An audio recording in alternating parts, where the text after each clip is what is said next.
You might think Africans had to surrender every time when outside power would come. But trying to enslave or colonize African countries wasn't that easy, and I'm going to explain to you 4 wars in which African ancestors fought against outside powers.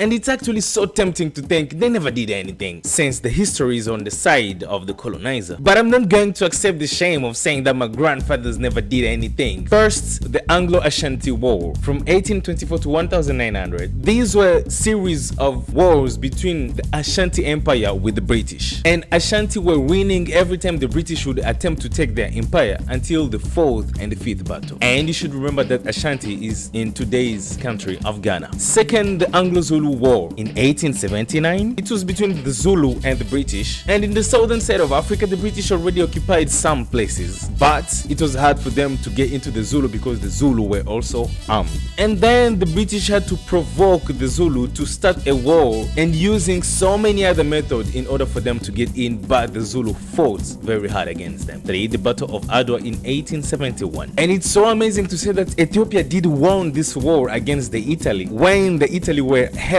actually by Russia and France. And the trick which they used here is that they had some documents saying between the government of Italy and the emperor of Ethiopia, Menelik II. But then in the Italian version they changed the text in a way that the Ethiopian emperor had to submit to the Italian every time he needed to collaborate with outside countries, which the emperor didn't accept and got into war with Italian and won it.